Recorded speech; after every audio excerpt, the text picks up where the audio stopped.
Hello नमस्कार दोस्तों, स्वागत है आपका नित्य एग्जाम पॉइंटर पर। आपसे दोस्तों जो करंट अफेयर्स है आपका थोड़ा सा नए अंदाज में मिलेगा, तो बने रहिए हमारे साथ, ऐसे ही देखते रहिए 13 अगस्त का महत्वपूर्ण करंट अफेयर्स दोस्तों। तो अभी तक हमारे चैनल को सब्सक्राइब नहीं किए हैं तो सब्सक्राइब कर लीजिए, बेल आइकन को दबा लीजिए।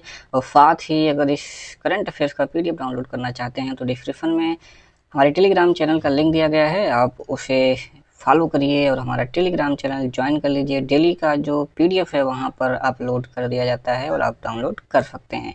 तो आइए सबसे पहले देखते हैं इम्पोर्टेंट ऑफ द डे। ठीक है, तो महत्वपूर्ण दिन में देखेंगे दोस्तों, तो महत्वपूर्ण दिन वर्ष 2020 के लिए विश्व हाथी दिवस 12 अगस्त का जो विषय था वो क्या था दोस्तों? Bringing the world together to help elephant. ये बहुत इंपॉर्टेंट होते हैं दोस्तों, खास करके आजकल जो विषय होते हैं, थीम होते हैं, वही एग्जाम में आपके पूछे जाते हैं।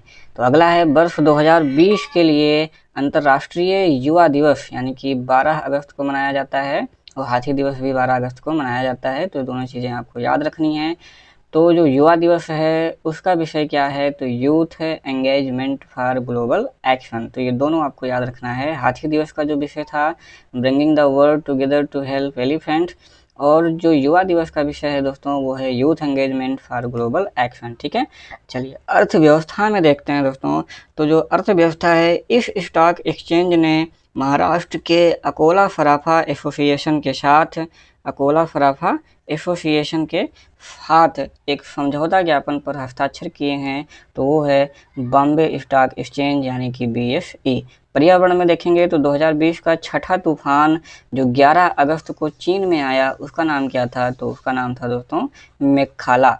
अंतर्राष्ट्रीय में अगर देखेंगे तो अगस्त 2020 को इंडिया और किसने centre for innovative multi disciplinary partnership to accelerate community transformation and sustainability IC impacts द्वारा एक सम्मेलन आयोजित किया गया। तो वो किसके द्वारा दोस्तों? कनाडा के द्वारा। ठीक है, भारत और कनाडा। ठीक है, चलिए राष्ट्रीय में देखेंगे दोस्तों तो जल शक्ति मंत्रालय द्वारा शुरू किया गया संस्थान जो निःशुल्क मांग पर प्रशिक्षण पाठ्यक्रमों तक पहुंच प्रदान करेगा, उसका नाम क्या है? स्वच्छ भारत मिशन एकेडमी। जनजातीय मामलों का मंत्रालय इन राज्यों में जनजातीय स्वतंत्रता सेनानियों का संग्रहालय स्थापित करेगा। तो किन राज्यों में करेगा? गुजरात, झारखंड, आंध्र प्रदेश, छत्तीसगढ़, केरल, मध्य प्रदेश, तेलंगाना, मणिपुर और मिजोरम। तो इतने राज्यों में जनजातीय स्वतंत्रता सेनानियों का संग्रहालय स्थापित किया जाएगा। मानव हाथी संघर्ष विषयक राष्ट्रीय संकेत स्थल, उसका नाम क्या है? सुरक्षित। तो ये भी आपको याद रखना है, बहुत महत्वपूर्ण है। भारत का पहला नगर निगम जिसने शहरी क्षेत्र के लोगों को वन भूमि अधिकार प्रमाण पत्र बांटे वो है छत्तीसगढ़ का जगदलपुर। ठीक है, छत्तीसगढ़ का जगदलपुर नगर निगम। अगला है BEML ने एक औद्योगिक डिजाइन केंद्र IDC का उद्घाटन इस शहर में किया। तो किस शहर में किया है? बेंगलुरु में किया है। क्लाउड इंफ्रास्ट्रक्चर और सेवाओं के साथ राष्ट्रीय कृषि अनुसंधान एवं शिक्षा प्रणाली, वो कहाँ पे? उसका नाम क्या है दोस्तों? कृषि मेघ। तो क्लाउड इंफ्रास्ट्रक्चर और सेवाओं के साथ राष्ट्रीय कृषि अनुसंधान एवं शिक्षा प्रणाली, उसका नाम क्या है? कृषि मेघ। अटल इनोवेशन मिशन यानी कि AIM। नीति आयोग, अब ये क्वेश्चन दोस्तों कई बार पूछा गया है कि अटल इनोवेशन मिशन किसने शुरू किया है? तो नीति आयोग ने। इस कंपनी के साथ मिलकर स्टूडेंट्स एंटरप्रेन्योर प्रोग्राम 2.0 यानी कि SEP 2.0 शुरू किया है। तो किसके साथ दोस्तों? डेल टेक्नोलॉजी के साथ मिलकर के। तो ये सारे क्वेश्चन बहुत ही महत्वपूर्ण हैं, इसको आप लोग जरूर देखिए। चलिए अब हम लोग चर्चा करते हैं राज्य विशेष में। मुंबई में नए प्रधान मुख्य आयुक्त किसे नियुक्त किया गया है? तो पतंजलि झा को किया गया है। इस राज्य सरकार ने 7 जिलों में स्वास्थ्य सेवाओं के बेहतर प्रबंधन में जिलाधिकारियों की सहायता के लिए विशेष सचिव रैंक के अधिकारियों को नियुक्त करने का निर्णय लिया है। तो वो है दोस्तों उत्तर प्रदेश। इस राज्य सरकार ने आदिवासी क्षेत्रों के 10,000 गाँव में पेड़ों का प्रबंधन करने के लिए युवाओं के समूह बनाने के लिए इंदिरा वन मितान योजना, आपको पीछे भी बताया जा चुका है कई बार। तो इंदिरा वन मितान योजना किस राज्य ने शुरू किया है? बहुत इंपॉर्टेंट है, तो वो शुरू किया है छत्तीसगढ़ सरकार ने। ज्ञान विज्ञान में अगर देखेंगे U+ रियल ग्लास नाम से दुनिया का पहला 5G प्रौद्योगिकी पर आधारित संवर्धित वास्तविकता, यानी कि ये क्या होता है दोस्तों, AR एगमेंटेड रियलिटी। तो एक होता है दोस्तों VR जिसे कि हम वर्चुअल रियलिटी बोलते हैं, और एक होता है AR जिसे कि हम एगमेंटेड रियलिटी बोलते हैं। ये क्वेश्चन दोस्तों कंपैरिजन करके आपके UPSC में पूछा गया है, ठीक है, प्री में। तो जो AR चश्मा है इस कंपनी ने बनाया, तो किसने बनाया, LG UPlus कार्प ने, ठीक है। LG जानते हैं दोस्तों कहाँ की है, दक्षिण कोरिया की कंपनी है। इस संस्थान के शोधकर्ताओं ने हाइड्रोजन के निर्माण के लिए टिकाऊ कम लागत का 2D PD यानी कि BTA उत्प्रेरक विकसित किया है। तो centre for nano and soft matter sciences यानी CENS बेंगलोर ने किया है। सामान्य ज्ञान में थोड़ा सा देख लेंगे। स्वच्छ भारत मिशन की शुरुआत कब हुई थी, तो वर्ष 2014 में हुई थी। हाथी इस परिवार का स्तनपायी है, तो हाथी एलिफेंटिडा परिवार का स्तनपायी है।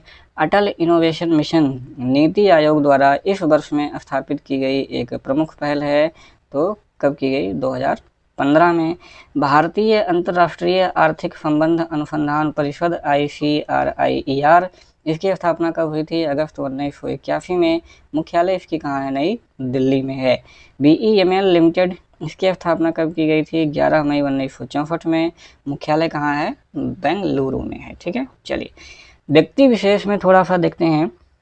भारतीय अंतर्राष्ट्रीय आर्थिक संबंध अनुसंधान परिषद के जो नए अध्यक्ष हैं प्रमोद भसीन हैं दोस्तों, इन्होंने अहूवालिया की जगह ली है। खेल में देखेंगे, भारतीय क्रिकेट नियंत्रण मंडल यानी BCCI को 19 सितंबर से 10 नवंबर तक इस देश में इंडियन प्रीमियर लीग 2020 आयोजित करने के लिए केंद्र सरकार की औपचारिक मंजूरी मिल गई है। तो इसका आयोजन कहाँ किया जाएगा, संयुक्त अरब अमीरात, शारजाह, अबू धाबी और दुबई, ठीक है। तो ये आपको याद रखने हैं। चलिए अब हम लोग देखते हैं दोस्तों डेली करंट अफेयर्स पर। प्रधानमंत्री द्वारा शुरू की गई कैनी परियोजना किस क्षेत्र से संबंधित है, तो ये दोस्तों पनडुब्बी ऑप्टिकल फाइबर केबल से संबंधित है कैनी परियोजना, ठीक है। तो काफ़ी इंपॉर्टेंट है, इसको आप लोग नोट कर लीजिएगा। चलिए प्रधानमंत्री द्वारा शुरू की गई कैनी यानी कि चेन्नई अंडमान और निकोबार समूह, ठीक है। चेन्नई चेन्नई एंड अंडमान और NI से क्या हो जाएगा, निकोबार। तो चेन्नई और अंडमान और निकोबार समूह परियोजना सबमरीन ऑप्टिकल फाइबर केबल से संबंध है। हाल ही में प्रधानमंत्री ने अंडमान और निकोबार द्वीप समूह को जोड़ने वाली पनडुब्बी ऑप्टिकल फाइबर केबल यानी कि OFC राष्ट्र को लॉन्च और समर्पित किया है। यह गहरे समुद्र में सर्वेक्षण के रूप में समुद्र के नीचे लगभग 2300 किलोमीटर तक केबलों का एक नेटवर्क है। यह चेन्नई को पोर्ट ब्लेयर से लिटिल अंडमान और पोर्ट ब्लेयर को स्वराज द्वीप से लिटिल रूप से जोड़ता है। एक ऑप्टिकल फाइबर क्या होता है दोस्तों, एक लचीला पारदर्शी फाइबर है जो कि ग्लास, सिलिका या प्लास्टिक का बना होता है। इसका व्यास मानव बाल की तुलना में थोड़ा सा मोटा होता है, ठीक है। चलिए अगला प्रश्न है, किस जानवर के साथ मानव टकराव पर राष्ट्रीय पोर्टल सुरक्षा लॉन्च किया गया है, तो वह है दोस्तों हाथी। मानव और हाथी के टकराव पर तो राष्ट्रीय पोर्टल का नाम क्या है दोस्तों, सुरक्ष। ये आपको ध्यान रखना है कि सुरक्ष किसके लिए है, मानव हाथी संघर्ष से संबंधित है सुरक्ष। और इस पोर्टल का उद्देश्य वास्तविक समय पर जानकारी के संग्रह और सही समय पर मानव हाथी टकरावों के निपटान का प्रबंधन भी करेगा। तो राष्ट्रीय पोर्टल को विश्व हाथी दिवस के अंतर्राष्ट्रीय वार्षिक कार्यक्रम के दौरान लॉन्च किया जाएगा।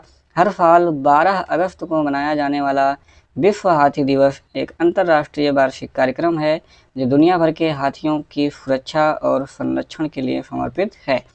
तो विश्व हाथी दिवस का लक्ष्य हाथी संरक्षण पर लोगों में जागरूकता पैदा करना और जंगली तथा पालतू हाथियों के बेहतर संरक्षण प्रबंधन के लिए जानकारी और सकारात्मक समाधानों को साझा करना है दोस्तों, ठीक है। तो 12 अगस्त आपको याद रखना है और सुरक्षा पोर्टल भी आपको याद रखना है। अगला प्रश्न है, IC इम्पैक्ट वार्षिक अनुसंधान सम्मेलन भारत और किस देश के बीच आयोजित किया जाता है, तो भारत और कनाडा के बीच आयोजित किया जाता है IC इम्पैक्ट। यह वार्षिक सम्मेलन है दोस्तों, भारत और कनाडा के बीच आयोजित किया जाता है। इसे 6 से 7 अगस्त 2020 तक आयोजित किया जाएगा। सम्मेलन का आयोजन भारत कनाडा अभिनव सामुदायिक परिवर्तन और स्थिरता के लिए अनुभव बहुविषयक भागीदारी केंद्र यानी IC इम्पैक्ट द्वारा किया गया था। तो यहाँ पर आप मैप में देख रहे होंगे, यह है उत्तरी अमेरिका। उत्तरी अमेरिका में दोस्तों ये जो ग्रीन दिख रहा है ये है कनाडा, ठीक है। यहाँ के जो गवर्नर जनरल हैं वो हैं डेविड जॉनस्टन और प्रधानमंत्री हैं दोस्तों जस्टिन ट्रूडो, ठीक है। चलिए अगला प्रश्न है, मनी तोम्बी सिंह जिनका हाल ही में निधन हो गया, वह किस क्षेत्र से संबंधित थे? वो दोस्तों फुटबॉल से संबंधित थे मनी तोम्बी सिंह। तो मनी तोम्बी सिंह जिनका हाल ही में निधन हो गया, वह फुटबॉल टीम से संबंधित है। भारतीय टीम में पूर्व फुटबॉलर, डिफेंडर, मोहन बागान टीम के कप्तान, हिंदुस्तान FC टीम का हिस्सा थे। उन्होंने 2010 में दिल्ली सॉकर एसोसिएशन लीग खिताब जीता था। नेक्स्ट प्रश्न, केंद्र सरकार ने निम्न में से किस राज्य के कुछ हिस्सों में 15 अगस्त से 4G सेवा के ट्रायल की शुरुआत करने की घोषणा की है? तो वो है दोस्तों जम्मू कश्मीर। जम्मू कश्मीर के कुछ हिस्सों में 15 अगस्त से 4G सेवा के ट्रायल की शुरुआत करने की घोषणा केंद्र सरकार ने की है। न्यायमूर्ति NV रमन, न्यायमूर्ति R सुभाष रेड्डी और न्यायमूर्ति BR गवई की पीठ को केंद्र की तरफ से अटॉर्नी जनरल के वेणुगोपाल, आपको ये भी याद रखने हैं, ने यह जानकारी दी है। उन्होंने कहा कि विशेष समिति ने जम्मू कश्मीर डिवीजन के एक जिले में प्रयोग के आधार पर तेज गति वाली इंटरनेट सेवाएं बहाल करने का निर्णय लिया है।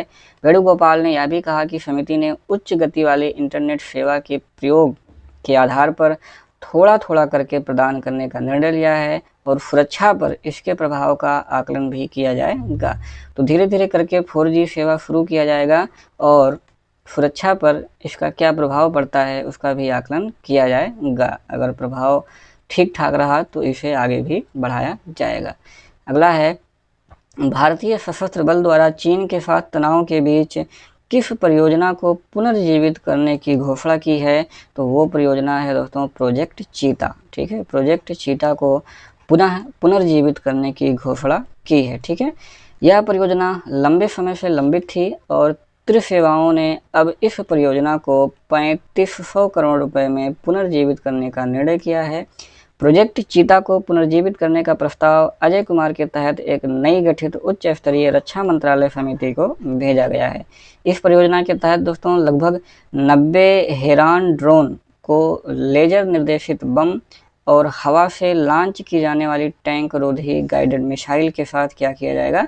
अपग्रेड किया जाएगा। तो ये मेन जो है इसका थीम है कि यानी कि ये जो परियोजना है इसमें क्या किया जाएगा? तो 90 हेरान ड्रोन को लेजर निर्देशित बम और हवा से लॉन्च की जाने वाली टैंक रोधी गाइडेड मिसाइल के साथ क्या किया जाएगा? अपग्रेड किया जाएगा प्रोजेक्ट चीता के तहत, ठीक है। चलिए नेक्स्ट प्रश्न देखते हैं। फोर्ब्स की दुनिया में सर्वाधिक कमाई करने वाले टॉप 10 अभिनेताओं की सूची में निम्न में से कौन इकलौते भारतीय शामिल हैं? तो वो हैं दोस्तों अक्षय कुमार, ठीक है, अक्षय कुमार। फोर्ब्स की दुनिया में सर्वाधिक कमाई करने वाले टॉप 10 अभिनेताओं की सूची में अक्षय कुमार इकलौते भारतीय हैं। इसमें 362 करोड़ रुपए यानी कि 4.85 करोड़ डॉलर की कमाई के साथ अक्षय कुमार छठे नंबर पर हैं, जबकि 654 करोड़ रुपए के साथ ड्वेन जॉनसन सूची में शीर्ष स्थान पर हैं। फोर्ब्स ने यह भी बताया कि अक्षय कुमार की जो अधिकतर कमाई है वो ब्रांड एंडोर्समेंट के जरिए प्राप्त होती है। तो किस स्थान पर हैं? छठे स्थान पर हैं, ये आपको याद रखने हैं, ठीक है। फोर्ब्स की सूची में अक्षय कुमार किस स्थान पर हैं? तो छठे स्थान पर हैं और भारत के एकमात्र हैं, ठीक। चलिए अगला प्रश्न है, किस प्रसिद्ध उर्दू कवि का 70 वर्ष की आयु में इंदौर में 11 अगस्त 2020 को कोविड-19 में इलाज के दौरान निधन हो गया? तो वो हैं दोस्तों राहत इंदौरी, ठीक है। राहत इंदौरी का 70 वर्ष की आयु में क्या हो गया दोस्तों? निधन हो गया है, ठीक है। तो मशहूर उर्दू शायर थे और गीतकार थे राहत इंदौरी, जिनका निधन हो गया है 70 साल की उम्र में। वे देवी अहिल्या विश्वविद्यालय इंदौर में उर्दू साहित्य के प्राध्यापक भी रह चुके हैं दोस्तों। तो अगला प्रश्न है, Indian council for research on international economic relations यानी कि ICRIER के नए चेयरमैन के रूप में निम्नलिखित में से किसे नियुक्त किया गया है? तो वो नियुक्त किया गया है दोस्तों प्रमोद भसीन को, जो कि पहले ही बताया जा चुका है। Pramod Bhasin GE capital India and Asia के पूर्व अध्यक्ष और CEO रह चुके हैं। वे पेशे से चार्टर्ड अकाउंटेंट हैं और उन्होंने इसकी डिग्री इंग्लैंड और वेल्स से ली है। तो Shri Ram college of commerce के भी छात्र रहे हैं। तो पिछला जो प्रश्न था कि यूनेस्को ने किस राज्य के गांव को फुनामी रेडी के तौर पर घोषित किया है? तो वो क्या है दोस्तों? उड़ीसा का एक गांव है, उसको जो है फुनामी रेडी के तौर पर घोषित किया गया है। तो यूनेस्को के अंतर सरकारी समुद्री विज्ञान आयोग यानी कि IOC उड़ीसा के जगत सिंहपुर जिला नोलिया शाही एवं गंजाम जिले के वेंकट रायपुर गांव, ठीक है। तो किस गांव को? तो मेन गांव आपको यहाँ मिलेगा वेंकट रायपुर गांव, ठीक है, ये आपको याद रखना है। इसको गांव को देश में पहली बार फुनामी रेडी के लिए तैयार यानी कि फुनामी रेडी गांव घोषित किया गया है।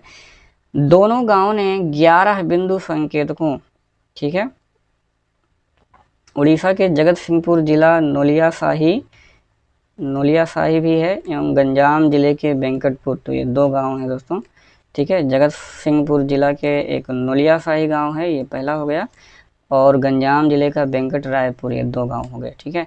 तो दोनों गांव ने 11 बिंदु संकेतकों का पालन किया है, जिसमें आउटरीच और सार्वजनिक शिक्षा सामग्री, नामित और मैप की गई सुनामी खतरा क्षेत्र, सामुदायिक सुनामी जोखिम में कमी की योजना, आसानी से समझ में आने वाली सुनामी निकासी नक्शे, सुनामी की जानकारी का सार्वजनिक प्रदर्शन इत्यादि जो उपाय हैं दोस्तों इसमें क्या हैं? शामिल हैं। तो यहाँ पर देख लेते हैं, ये है दोस्तों उड़ीसा जो आपको मैप में दिख रहा है। राजधानी क्या है? भुवनेश्वर सबसे बड़ा शहर है भुवनेश्वर। जनसंख्या घनत्व है 270 पर वर्ग किलोमीटर। जो राजभाषा है वो है उड़िया। इस राज्य का गठन हुआ था 26 जनवरी 1950 को। राज्यपाल हैं गणेशी लाल और मुख्यमंत्री हैं नवीन पटनायक। जो विधानमंडल है वहाँ एक सदनीय है, यानी कुल 147 सीटें हैं। राज्यसभा में कुल 10 सीटें हैं और लोकसभा में दोस्तों कुल 20 सीटें हैं, ठीक है। तो यहाँ देखते हैं यूनेस्को के बारे में, तो संक्षिप्त देखें यूनेस्को की, तो क्या होता है? United Nations Educational Scientific and Cultural Organisation. जो इसके वर्तमान में अध्यक्ष हैं वो आपको याद रखना है आंद्रे अजोले। स्थापना जो हुई थी दोस्तों 4 नवंबर 1945 को, ये कई बार एग्जाम में पूछा गया है। और भारत इसका सदस्य कब बना? तो 1946 में, ठीक है। इतनी चीज़ें ध्यान रखना। अगला प्रश्न जो आपके लिए है कि विश्व बौद्धिक संपदा दिवस 2020 का विषय क्या है, ठीक है। तो इसका थीम क्या है ये आपको बताना है दोस्तों। विश्व बौद्धिक संपदा दिवस 2020 आपके पास 4 ऑप्शन है, जो सही होगा दोस्तों इसका आंसर आपको कमेंट बॉक्स में देना है। तो इसका आंसर आप लोग कमेंट बॉक्स में जरूर दीजिएगा दोस्तों। और ऐसे ही बने रहिए नित्य एग्जाम पॉइंटर फैमिली के साथ। डेली करंट अफेयर महत्वपूर्ण क्वेश्चनों का संग्रह आपके लिए लाया जाता है।